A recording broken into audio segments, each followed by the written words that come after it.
What's going on, guys? Today I wanted to kind of explain the 10 different ways to progressive overload. And if you don't know what progressive overload is, basically it just means that over time that you're going to get better, you're going to get stronger, you're going to do more reps, you're going to have better form. Over time your movements are going to get better. You're going to progressively overload the muscle with some form of progression, whether it's more weight or more sets or more reps or more frequency or more volume in general, or it could be a lot of different things, and I'm going to explain all 10 of them right now. So the first form of progressive overload, and the most obvious that everyone uses, is just getting stronger, putting more weight on the bar. So basically what that means is that if you're benching 135 for 5 reps today, and you're getting at 3 sets of 5, then next week you want to get 140 for 5 reps.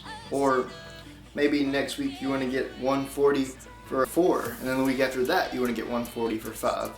And then that way, in a couple weeks, you've added 5 pounds to the bar. You've progressively overloaded with weight. You can do that with any exercise. You can do that with arms. You can do that with chest. You can do that with back, legs. You should do that with every body part. You should have at least a couple of movements with every body part that you should be progressively overloading on and getting stronger on. The second form of progressive overload is reps.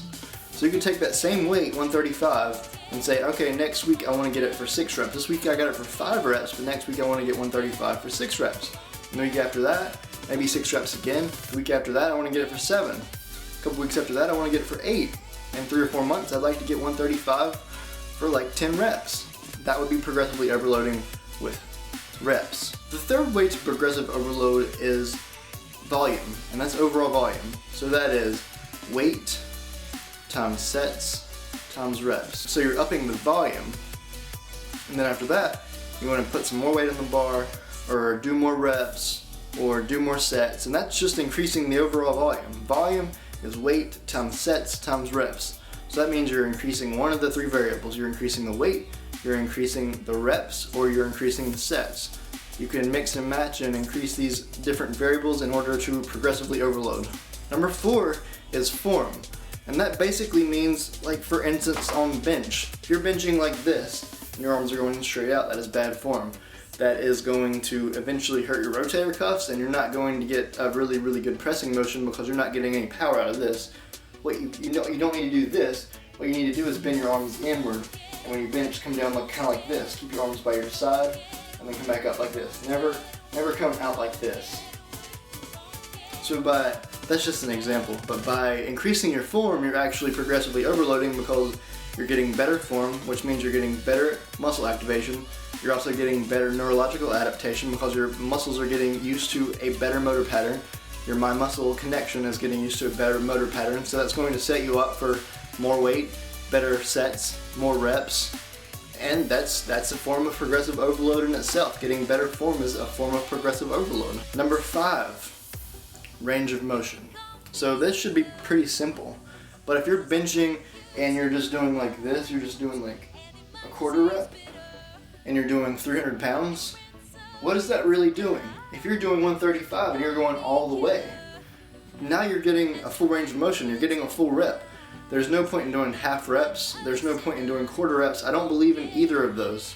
No, I don't believe in quarter reps or half reps. So by squatting deeper and bench pressing using the full range of motion, you're actually in a way progressive overloading again. So work on your range of motion per every rep.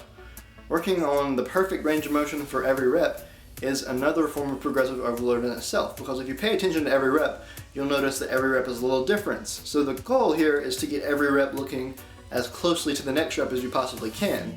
So the perfect set would be so many reps, whatever amount of reps you're doing, 5 to 10 reps, and every single rep looks the same, every rep looks clean, every rep feels good. And just doing that, getting a full range of motion and good form, you're progressive overloading. You're increasing your load, you're getting better at handling it. Number 6. Another form of progressive overload is just decreasing your time in between sets. That's going to make it harder to do the same weight over and over again. And that's a good form of progressive overload to use if you ever get in a situation where you only have so long to be in the gym. If you're taking 1 minute between sets, you decrease that to 45 seconds, you've just progressively overloaded. If you're doing the same volume with less of a break in between sets, then you got stronger. Technically, you're progressively overloading, you're building muscle. So what you can do is, say you start out with 1 minute of rest time, over a couple weeks, take that down to about 20-25 seconds of rest time between sets, and then change the weight or change the reps or change the sets. So decreasing rest time or playing around with rest time is another way of progressive overloading. You can also up your rest time between sets to be able to get more weight, which is like a reverse way of looking at it. Number 7, intensity. So you can be doing everything perfectly. You can have perfect form, you can be doing a lot of sets, a lot of reps, heavy weight, but if you're just not going in the gym ready to kill it, if you're not fired up about you're just not ready to bang some weights, like your intensity is not there, you're not killing it, then it doesn't matter. You need to have that mindset when you go into the gym every day that you're going to go in there and kill it. That intensity mindset, that mindset that you're going in there to grow. It's easy to look at all these different strategies to progressive overload and to build muscle and to think it gets very, very boring, but at the same time, you need to go in there and kill it. That's going to be probably one of the most, I would say, your intensity and your love and your passion for you doing that is one of the most important forms of progressive overload on its own, because that's going to keep you going back. That's going to fuel your every workout mentally and physically. Number 8, frequency. So by frequency, I mean doing the same movement more than once or twice a week. So let's say this, you're doing bench press on Monday, and that's the only day you're doing bench press, and you can't seem to gain any strength. Your sets you can't put any more sets on there. You can't put any more reps on there. Your progress is really, really slow, and you want to get some more results a little quicker than you're going. So what you do is you add a second day where you're doing that bench press movement. So say you do it on Monday and then Friday. So you're doing bench press on Monday and Friday. You do that for a while, and then you get stuck there. You're not gaining any weight on the bar. You're not adding any sets, any reps. So you go to 3 days on your bench press. That's upping your frequency. Now you're doing bench press on Monday, Wednesday, and Friday. So now your frequency is 3 times a week. I would never recommend for any normal person to go above 3 times a week.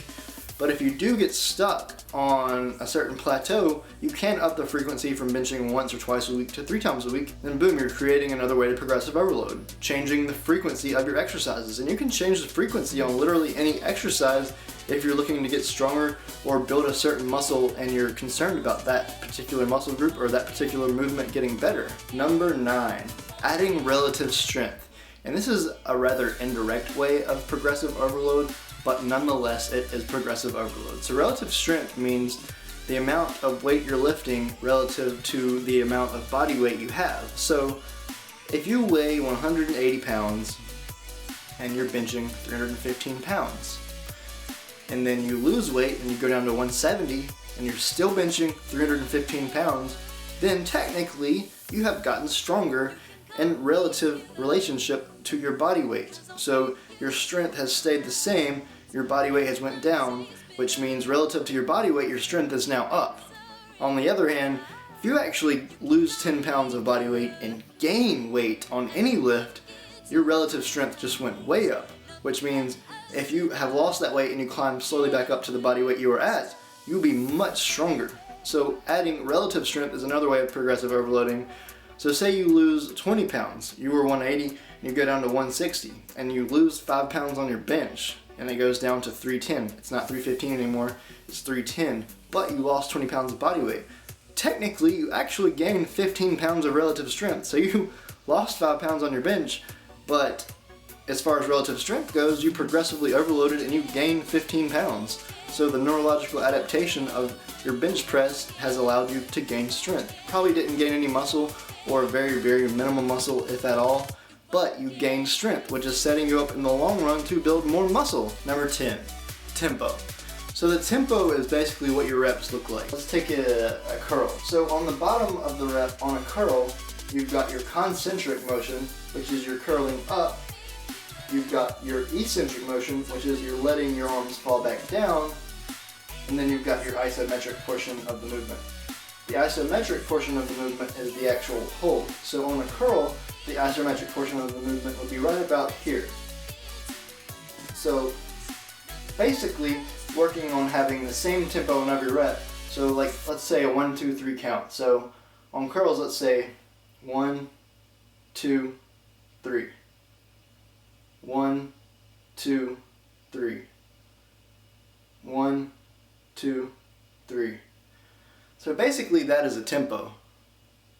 The goal is to get that same tempo on every set. Same consistency on that tempo, same amount of pause at the top of the rep, same amount of descent coming out of the isometric, and the same amount of time coming up on the concentric part of the rep. And getting a better tempo on every rep will relate to a better progressive overload, and you will over time get stronger, get better at the motion, and just overall progressive overload, because having a better tempo is going to add more consistency to your reps. And when you get better form, you get better range of motion, and you have a very consistent tempo, it allows you a really, really good platform to build strength and muscle off of.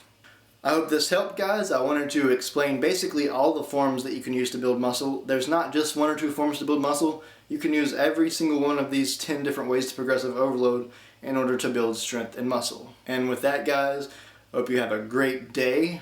Please press the like button over there in the corner, please, because that helps. Comment if you have any questions, or if any of this was helpful, please comment and let me know.